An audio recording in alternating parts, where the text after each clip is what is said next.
couple books on the park. I am honored to welcome you all here tonight to celebrate Anne Berest's The Postcard, and a big thank you to Barbara Lane for agreeing to be our interlocutor tonight. Is anybody here from Villa Albertine? Oh, you are? Okay. Hi. I'm Kevin Ryan. I'm one of the owners of the store. Thank you to Europa Editions for sending Anne all the way out here and Villa Albertine to go sponsoring the event with us. A bit of housekeeping, just the old cell phone reminder. Excellent.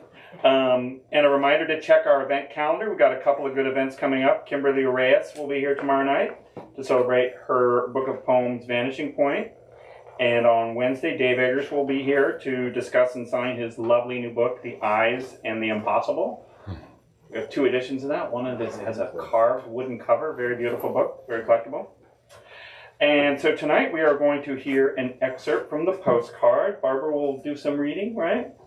Short little bit. And then we'll get to enjoy a conversation with Anne and Barbara. And then we will open up for audience questions.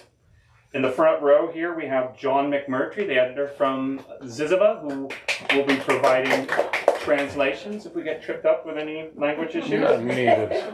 Professional over here. All right, introductions. Barbara Lane is a longtime Bay Area producer, writer, and onstage interviewer. Many of you might know her from her column on books, which ran in the Chronicle and now appears on Substack. Or you might know her as the former director of arts and ideas for the JCCF, or as director of lectures and literature at the Commonwealth Club. She participates in a number of literacy tutoring programs and teaches English as a second language. Please welcome Barbara Lane. She also helped produce our 50th anniversary celebration a few years ago. I did. Great fun. Anne Berest is the best-selling co-author of How to Be a Parisian Wherever You Are, and the author of a novel based on the life of French writer François Sagan. With her sister Claire, she is also the author of Gabrielle, a critically acclaimed biography of her great-grandmother, Gabrielle Buffet-Picabia, Marcel Duchamp's lover and muse. She is the great-granddaughter of the painter Francis Picabia.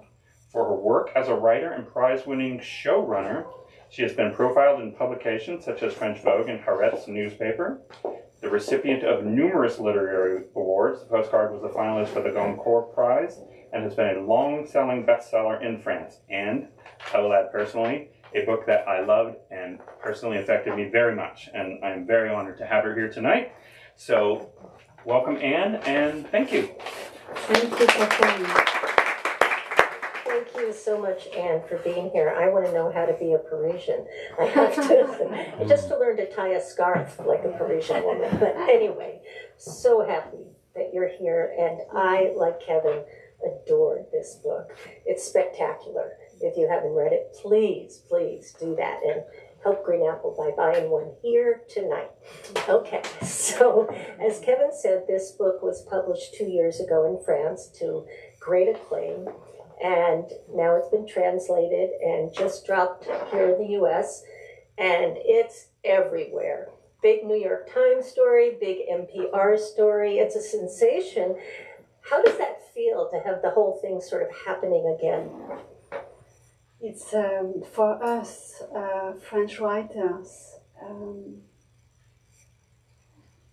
the USA are like a dream, because it's very hard for us to be translated, and if we are translated, it's very hard to be known.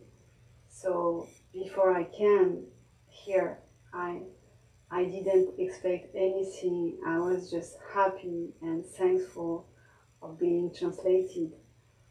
And now,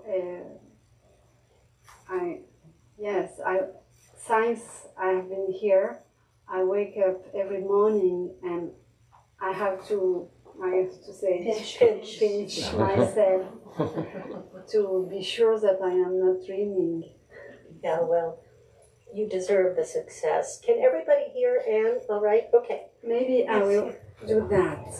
It will be better. Yes. So we'll talk about the translation a little bit later, I'm sorry.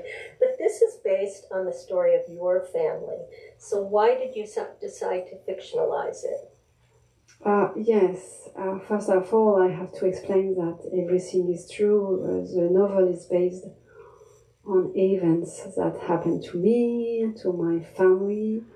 So it's a story of a postcard my mother received in 2003, an anonymous postcard. She received in her letterbox one morning. In the middle of the greeting cards, this postcard was hidden, and it was very. We were afraid by this postcard, and I will explain why. But to answer to your question, so I used to say it's a true novel. So true because, as I said, everything is true. The postcard is true. I made an investigation with the help of my mother, who is the main character of the book, with the help of a private detective I met, and he was really a private detective like, do you remember Colombo series?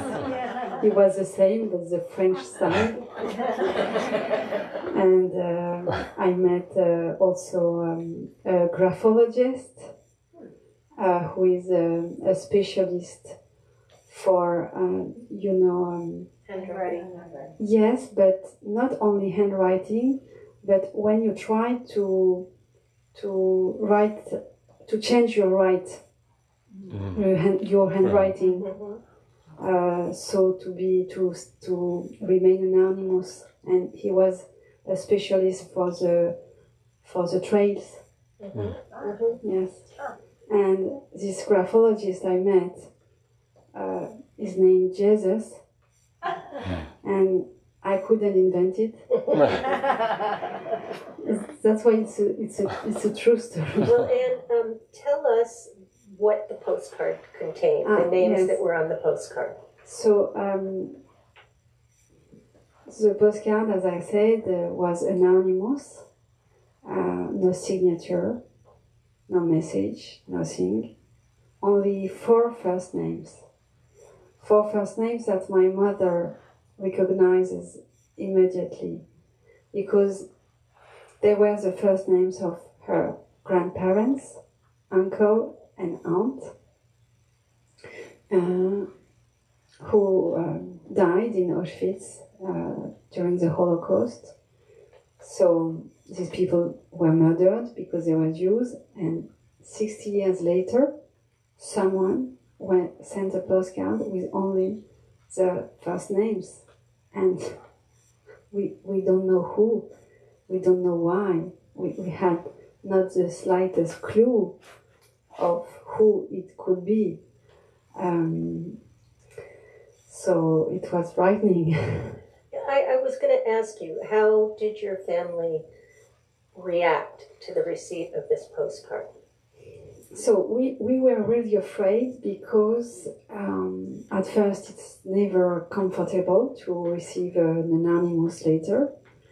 And then you can see inside the book here, you have the real postcard. And the picture that you will see here is a picture of the Opéra Garnier house. Okay? And for us, French people, the Opéra Garnier house is a symbolic, very symbolic building, because during the war, yes, please come. There's Have a a seat seat. in the front. Yes. Vas-y. Great. Because during the war, during the occupation of Paris, the Nazis couldn't go to theater or to watch movies because of the language, because they didn't speak French. So that's why every evening all the Nazis went to the Opéra Garnier house, because it was for them it was They're entertainment. yes, exactly. Didn't Hitler also visit? Sorry. Yes, and that's I explain it in the book. That's buildings that Hitler wanted to visit when he came to Paris. So that's why for us the picture of the Opéra Garnier links to the war. It's something awful. So it was like a threat, we thought, and all the first names as a list, I would say as a awful list. It was, yes, it was really disturbing. So that's why we decided to put it in a drawer and to forget it. So that your family didn't pursue the mystery of the postcard No. at that point because it was too terrifying. Yes. So it was not until 10 years later, when you were about to give birth to your daughter, that you felt a need to hear the story of your ancestors, which you really didn't know at that point. Why? So there are two triggers in the book. The first one, yes, I'm pregnant, and because I'm pregnant, for the first time, I asked my mother, tell me the story of our family.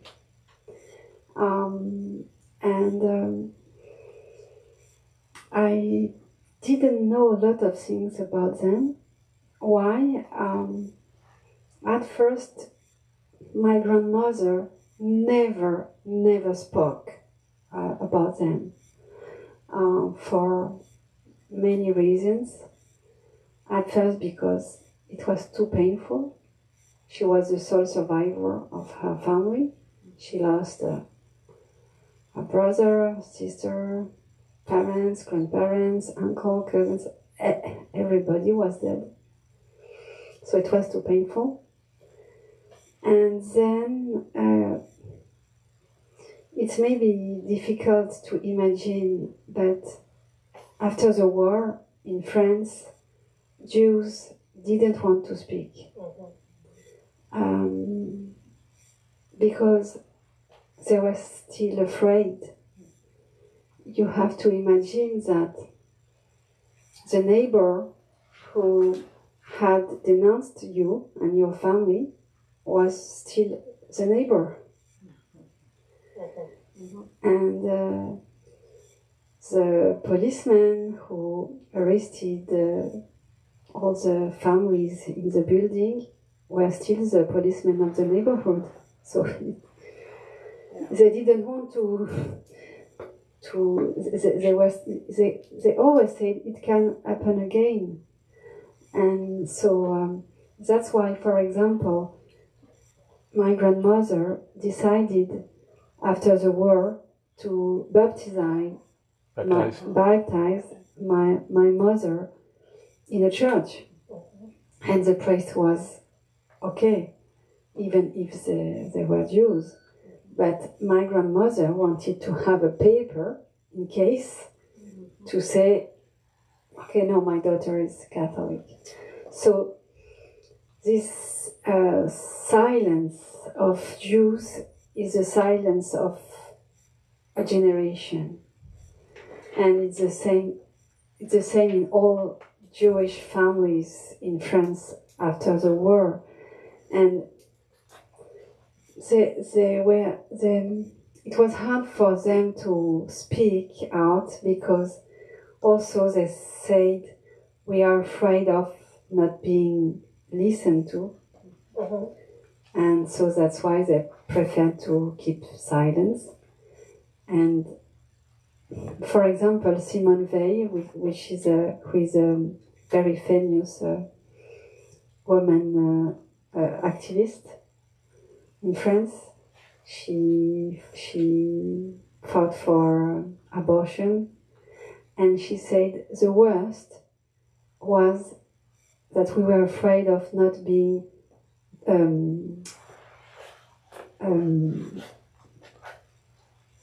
En français. de ne pas être cru. To not be believed. Yes, that not be believed. And so that's why all this generation remain in silence. Well, also in the U.S., I know when my grandfather came to this country, he changed his name. Many Jews did because of the anti-Semitism that still existed, especially for him in the business world. Yes. So it was not uncommon. In the same way the Japanese after the war. Of course.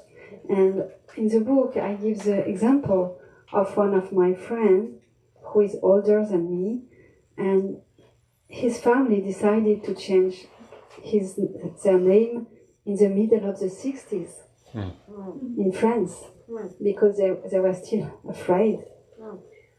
So we're talking about sort of Jewish identity. Yes. And up until the time that this investigation started, and it really reads like a thriller at some points in the book, tell us about your relationship to your own Jewish identity. Before I Excuse me. Yes. Can I just read a short Oh, section yes, of from course, the book? of This course. will give you the flavor, and then I'd Yes, love to of hear course. from you. My parents were both 20 years old in 1968, and it made them who they were. That was my religion, so to speak. That's why I've never been in a synagogue. My parents saw religion as the opiate of the masses. There was no Shabbat for us on Friday nights, no Pesach, no Yom Kippur. Our family's big occasions were the Fête de la Humanité for its concerts, Barbara Hendricks singing Le Temps des Cerises in the Place de la Bastille, and Parents' Day, a holiday we made up ourselves, a non-paganist, anti-capitalist version of Mother's Day. I don't know any biblical texts. I don't know any religious rites. I never went to Hebrew school. Instead, my father sometimes read me extracts from the Communist Manifesto as bedtime stories. I can't read Hebrew, but I've read all of Barth, whose works I borrowed from my parents' shelves. I don't know the chants for Yom Kippur, but I know all the words to Le Chant des Partisans, and excuse me for my horrible accent. We didn't go to synagogue to listen to the Hazan on high holidays, but my parents played the Doors for us, and I knew every one of their songs by heart by the time I was 10. No one taught me about a chosen people fleeing Egypt, but my parents always taught me that I had to work hard because I was a woman and because no one was going to leave me a big inheritance. I wasn't familiar with the prophet Elisha, but I read about the exploits of Che Guevara and Subcomandante Marcos. I never heard of Maimonides, but my father advised me to read Francois Furet when I studied the revolution. My mother never had a bat mitzvah, but she had May 1968.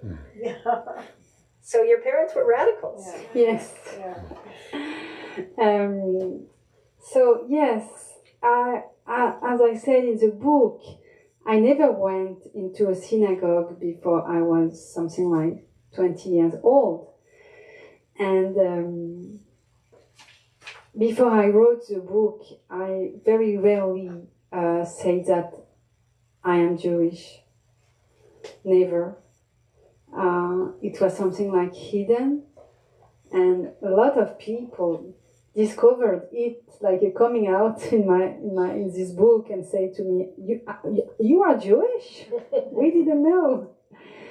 And then the book changed me.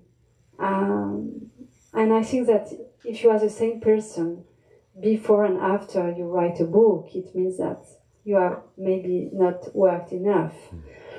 And so now I can say I am Jewish, and I can say why.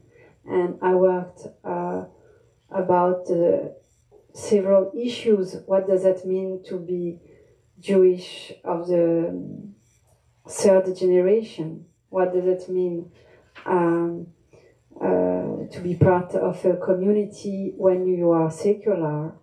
What does it mean to be happy, to practice the holidays if you don't believe in God? All these questions are in the books. Mm-hmm. Very complex questions and yes. interweave with history and a sense of European society and culture. And this book is so full. It's like a big giant meal, but you want to keep eating, as I often do. But I just want to come back to your first question, because I explained why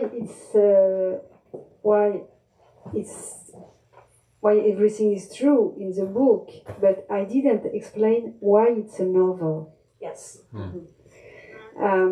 Because I often say that my book is a true novel. So, as I said, events, facts are true, but it's also a novel because, for example, I changed the timeline. In the book, my investigation lasts 4 months. But in reality, it took me 4 years to find the puzzle, to solve the puzzle. But if I had explained the 4 years, the book would have been very boring, and it would have something like 3,000 pages. So I cut a lot. And for example, in the book, I go with my mother in the little town where my family was arrested. And we knock at the doors to meet the neighbors. So we meet one neighbor, and then another one, and the other one told us you should go there and there and there. And we learned a lot of things during one day in this little town. All the meetings with the neighbors are true, but it was not in one day. Because, for example, one of the neighbors we meet in the book, in reality, it was my mother who met this woman 15 years ago. I was not there. She went to this little town with her sister to try to have information about her family. And another neighbor I met in the book, she's a woman, and she said to me, yes, I was a little girl, and I remember your family.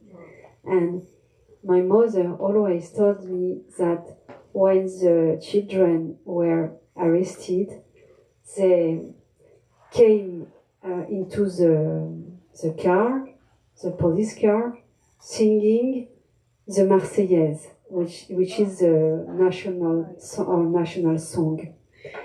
So this story is real, and I really met this woman, but I met her during the COVID by phone, because I had a meeting with her, but we couldn't, and so that's why it's a novel, because a lot of things are changed to be clear, and so that the book is easy to read. So you compressed a lot of Yes. information, but it's still exhaustively detailed. I mean, there's Yes. a lot of detail, which is something I found so fascinating about this I book. worked a lot. I know you did. So I want to ask you about your research, but before that, you mentioned your mother, who I just loved. Yes, as a she's character. And crazy. that is your mother. So tell us about your mother. My mother, she's really the same character. And you know, when I was writing the book, I thought it's not easy to become a character. It will be hard for her. So, because even if she's my heroine, and she's so smart and she's so great, I knew it will be difficult for her to read descriptions of her. And so I told her, Ma'am, you will read the book every 50 pages. And if you have something that you don't like, it's not a problem. You tell me and I cut or I change. Okay, so she started to read. And I don't know, after something like 100 pages, she said to me, I'm not comfortable with something. I said, okay, ma'am, I promised. What do you want to change? She said, the dialogues, they are not good. Okay. Why? Because I don't speak like that. I told her, okay, why? Because I take notes for everything. And she answered, I never say bad words. That's a lie. I told her, okay, ma'am, I will cut all the bad words, but that's why it's a novel, because in reality, she says a lot of bad words. Well, she's a writer and an activist, and she had a very rich professional life. She wasn't just mom in the kitchen. I mean, she's... No, she was a professor at college of linguistics, and she was a researcher. So that's why she loved make a lot of researches, and that's why she made all the researches about her family tree. But she's so good. But in the book, you will see we are like two very bad cops in the series, always arguing. We are never agree with each other. Yeah. And but when I promoted the book in France, I asked her to come with me. And it was so great.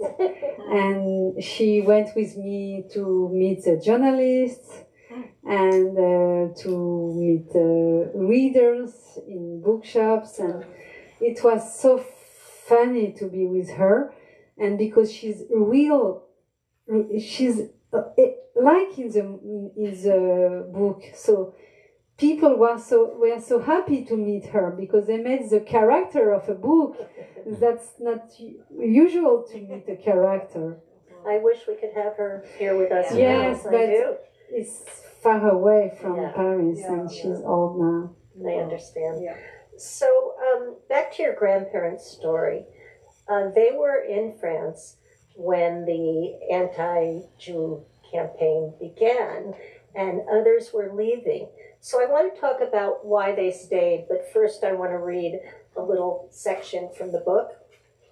They existed in the gray area of indifference. Who would take offense if someone attacked the Rabinovich family? They didn't even know anyone outside their family circle. The important thing at first, when these orders were implemented, was to put Jews into a separate category, with other categories present within that category. Foreigners, French, young, old. The whole thing was very carefully planned and organized. Mama, there comes a point where you can't just keep saying, but people didn't know. Indifference is universal. Who are you indifferent toward today, right now? Ask yourself that. Which victims living in tents or under overpasses or in camps way outside the cities are your invisible ones? The Vichy regime set out to remove the Jews from French society, and they succeeded. So your grandparents stayed. Talk about that. Yes, for me, you see, I was always asking myself why they didn't escape, why they stay in France. For me, it was something I was angry with that. I didn't understand. And you had this image of Jews. Okay, you have the anti-Jews laws, and then they go to the trains, and it burned my brain because I said to myself that it's impossible. They were very smart people. How is it possible? And so that's why I wanted to write the book and try to understand day after day, very precisely, how it happened, how it's possible that a family, my family, smart people who traveled around the world, how is it possible to let them murdered? That was my question. And I wrote the book to answer and to understand the mechanic of the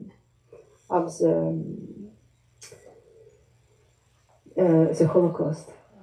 And there's a little detail here that just caught me.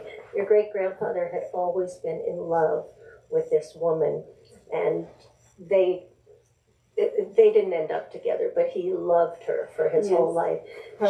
His cousin, yeah, Anita. She turns up in Paris and tells him, in fact, she herself leaves and tells him, you have to leave. You can't stay. And he just thought she was overreacting. Yes. He thought she was, that was just such a poignant piece of the book. Back to your great-grandfather. So at one point, he does go to Palestine. Yes. And we hear the stories of so many Jews who were threatened in the war who went there and stayed and went on to have a profound Israeli identity. So why did he leave? Why didn't he stay there? Because you have to imagine that France was the country of his dreams. Because of the culture, because of the everything, cafes, museums, and lifestyle. But it's, France was the dream for all Jews in Europa before the war. A Yiddish proverb said, happy like a Jew in France. Why? Because after the French Revolution, France was the only country where Jews were equal to the other citizens. At the same time, in Russia and in Russia, for example, Jews were not allowed to live in big cities. They were not allowed to travel. They were not allowed to have certain first names. They were not allowed to go to universities. Only 1% of Jews were allowed to go to universities. So in France, it was amazing for them to be equal. And after, you have the Dreyfus affair. And Dreyfus affair is very important. And you can see the Dreyfus affair as a moment of a big anti-Semitism in France. But in all the Städte of the Middle Europa, Jews said, in this country, in France, you have a little unknown Jew, and he was attacked, which is normal, but he's defended and supported by all the most important writers and intellectuals. And for them, the Dreyfus affair was not the name of anti-Semitism, but of philo-Semitism. And after you will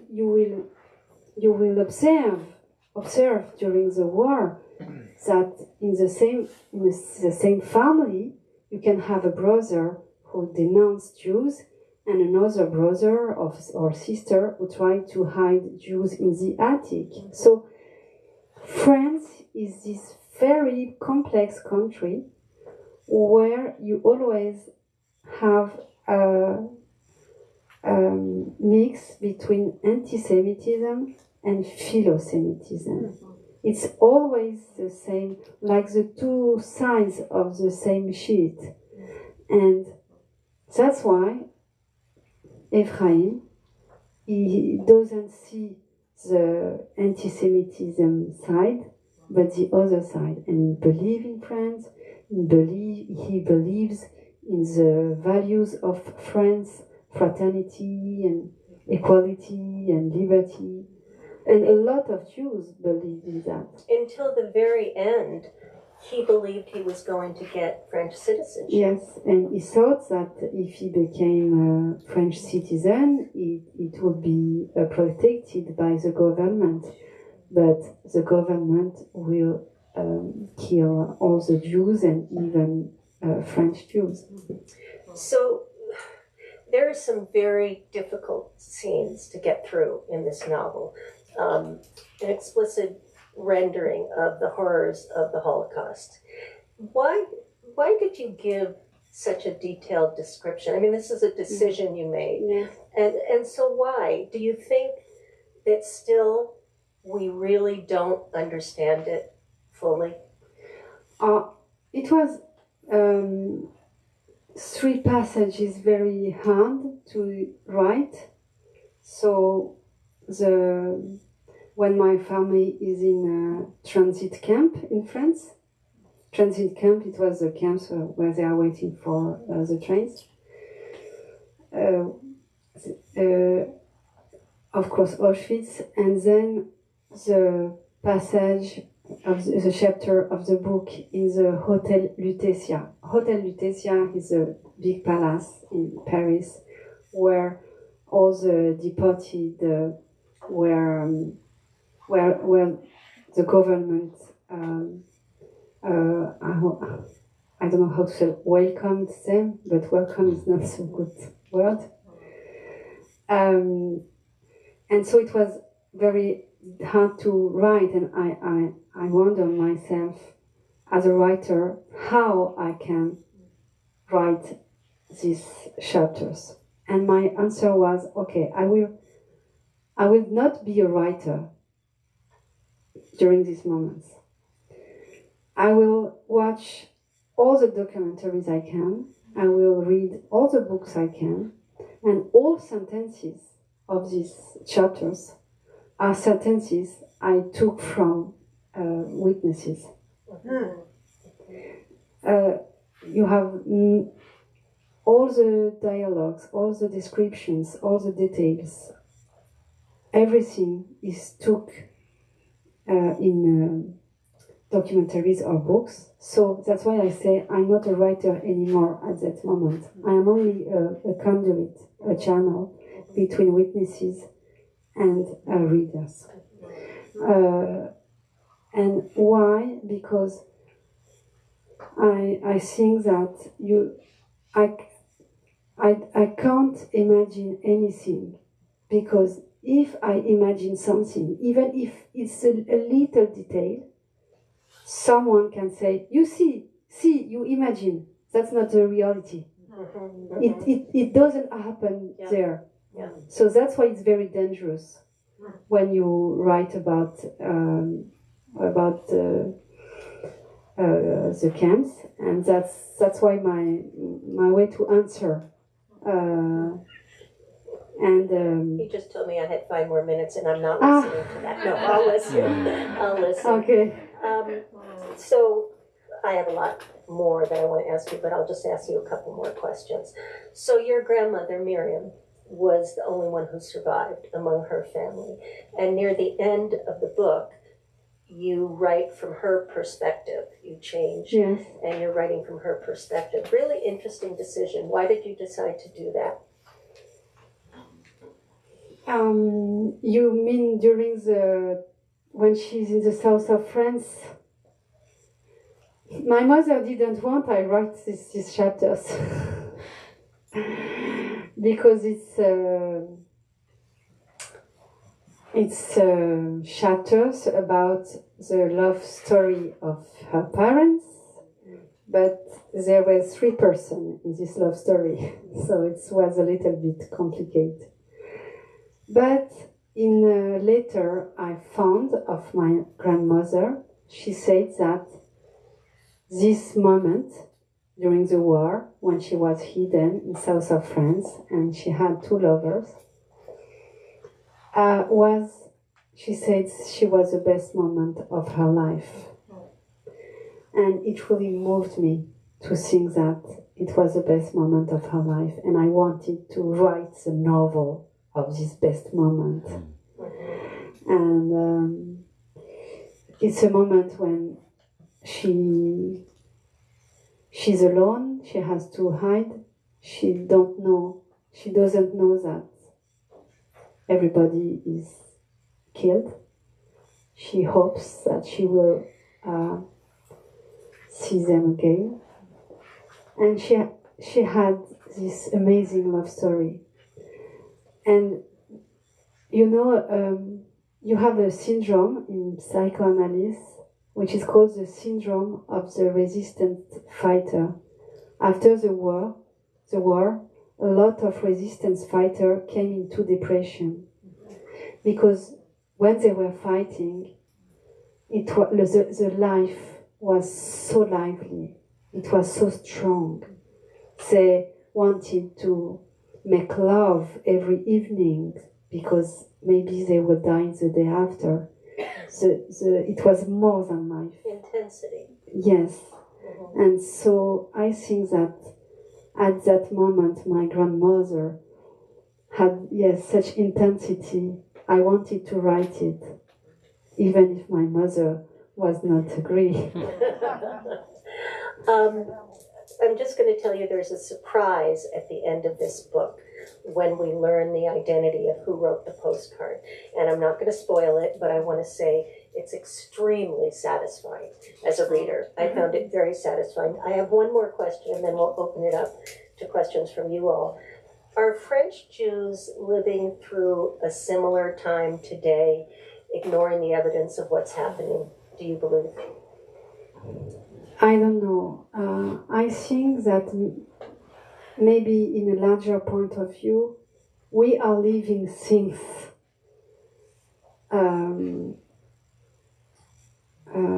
I think that we are living things very dangerous, and we will understand in, I don't know, in 5 years or 10 days or more maybe, but that what we are living, not as Jews, but as beings, that we are living things very dangerous.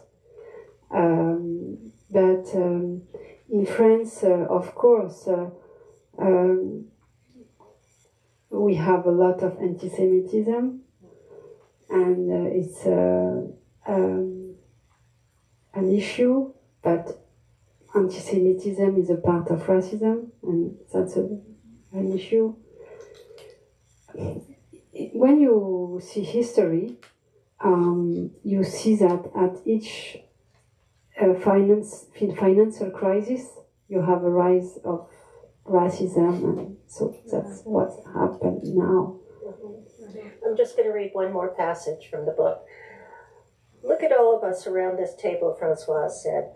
We're all the children or grandchildren of immigrants, every single one of us. But do we think of ourselves that way? Absolutely not. We think of ourselves as middle-class French men and women, the children of parents who made a success of themselves. We all consider ourselves totally assimilated. All our names sound foreign, and yet we know the best domestic wines. We've read all the classic French literature. We all know how to cook blanquette de veau. But take a good hard look at yourselves and ask the questions. Isn't this feeling of being deeply anchored in France the same way French Jews felt in 1942? A lot of them had fought for this country in the First World War, and yet they were put on those trains. So I'm going to end on that happy note. Just kidding. there's so much more here. This book is so rich. But like now, I'm going to stop talking and open it up to questions from you all, those who have read the book and those who haven't. Yes, right here. Okay, so I'm going to start. So I'm a product of a French Jewish mother. And so much of what you said, I have not read your book, but so much of what you said just rings true. One of the things that was very striking is that recently I found a copy of a birth certificate from l'an 2 de la République of relatives. So this is the second year of the French Republic of an ancestor of mine, Ruf, R-O-U-F. So it was true that, in fact, French back in the late 1700s, they were on equal footing. They were, I don't know whether that continued, whether Jews could remain citizens of France. My understanding is that there was a period of time when they were allowed to be citizens, but then that went away. Yes, with Napoleon. Yeah, exactly. And then I also have a story about my mother's family and their escape. And for me, it's also, I would say, half-truth, you know? I would say it's 50-50. So I wanted to ask you, if you were to give a percentage as to what is true and what is not, or what you made up, what would In be the the book? percent? Yeah. About the story? Yeah, the story. I made up nothing, Uh-huh. but I wrote it as a novel. It means I gave flesh to the characters. I wrote dialogues. I was not there, so I imagined the dialogues between my grandmother and her parents. So that's why it's a novel. But I didn't make up the stories. Yeah. Because as I said, I don't have enough imagination. It's all the story is too crazy. Yeah. And Well, I have the imagination, I guess, because I've put together little pieces because I know some of the story. They escaped from Paris. They were in Trouville Yes. for a while, and Yes. then they went to the south. Yes. And but it took time for them to travel, and I hear stories about them being on trains and having to get off the trains Yes. because the Italian planes were bombing the trains. So there's so much I want to say. I don't want to bore everybody with. No. Are you going to But write? with- Are you but going with to my write mother's your story. But the other thing that I wanted to say is that to this day, I mean, my grandmother, both my parents are dead, but my grandmother, to the day she died, she never thought of herself as Jewish. She was French. interesting. And I don't know, there were these demonstrations in Paris in the late 70s when there was the bombing of the delicatessen in Paris by the Yes. PLO. Yes. And so it was, and one of my cousins went to march, and my grandmother was furious because, and her remark to me was, I was young at the time, she said, something to the effect that, we had to keep quiet. It was Yes. not good for the Jews to assert themselves in this way. Thanks for sharing your story, and I hope Thank you you, yes. write it. Any That's other interesting. comments, questions? Yes, here. First, I have sort of a stupid question. I just started reading the book, and I'm reading the letter about Ephraim's love for his cousin, and they're worried about that. What languages are those, all those things in? Are they speaking Yiddish, Russian, French? I mean, Yes. what Okay. languages are they using? There is no stupid questions, only stupid answers. In fact, my family spoke not Russian because it was the language for domestics. Yes. They spoke French. Yeah. They didn't speak Yiddish Okay. because it was for the lower class. Mm-hmm. They knew how to speak Yiddish. They knew how to speak Russian, but when you read the letters, the letters are very often in French and in German. Oh, okay. The educated languages. Yes. Yeah. Even while they lived in Russia, they still corresponded in this language. We found correspondence in Russian, French, and German. But yes, the way they like to speak was French and German. You had a question right here. Merci pour votre livre. Merci. I'm really happy to read it. I have some similar story from the Rhineland near Strasbourg. I wonder, as you were writing it, could you talk about the emotional process of managing all of this very difficult past, how you manage that, and whether your understanding of anti-Semitism shifted from the beginning to the end? Because as you were writing it, events were bringing it back. Mm-hmm. So what was that process Great like? question.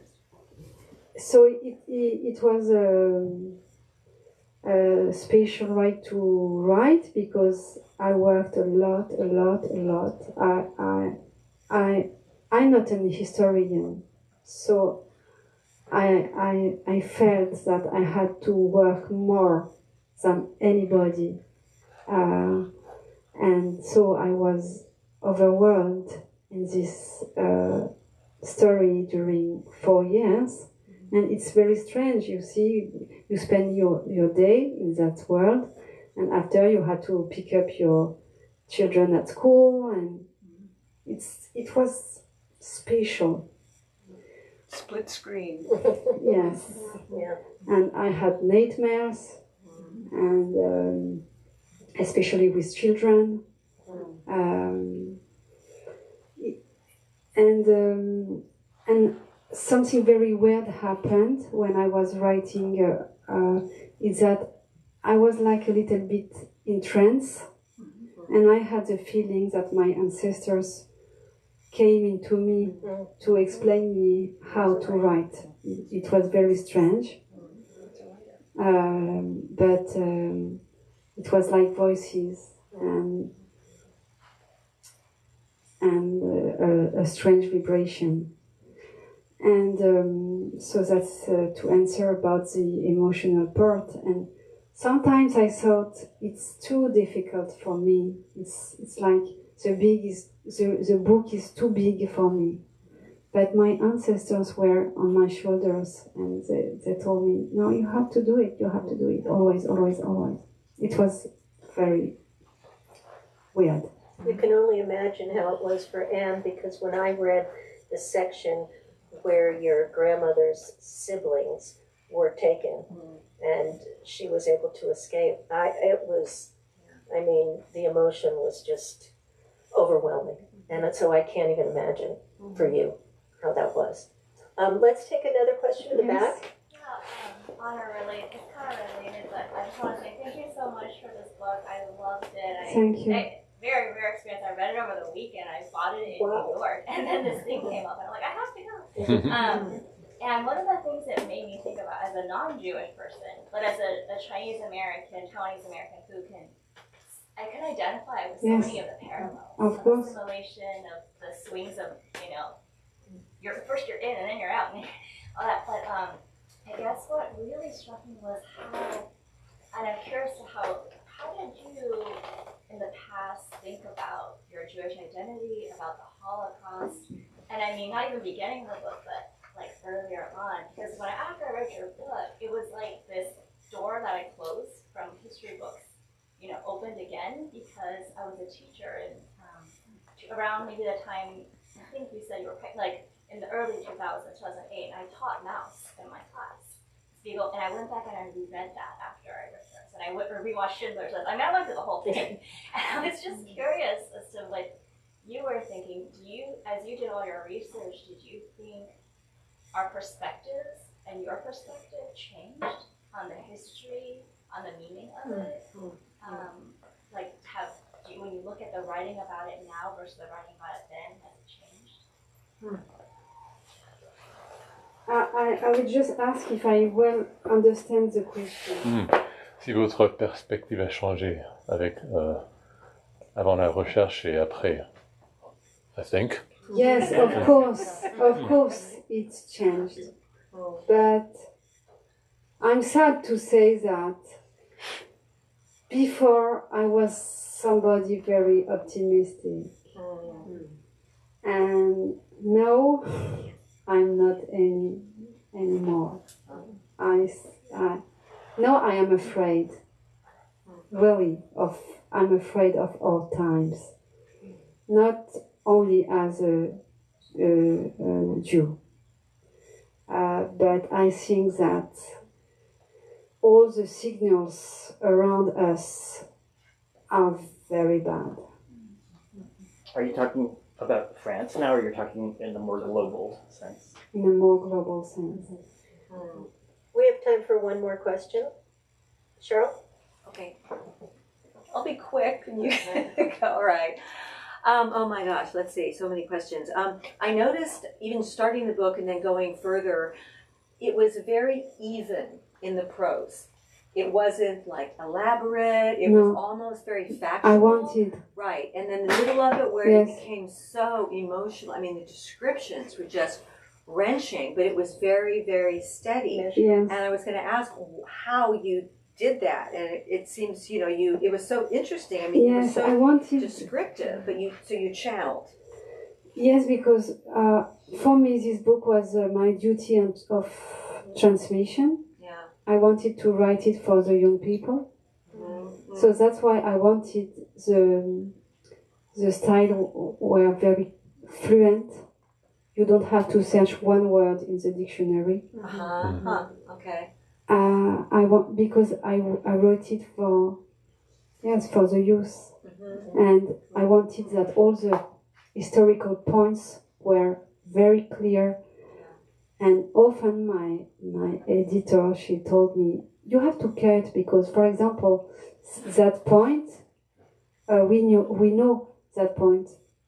You don't have to explain. And I told her, yes, I have to explain because you know, I know, but a teenager of today, 17 or 18 years old, he or she doesn't know. And I want him to understand very clearly everything. So that's why the book is clear. It was my purpose. Yeah.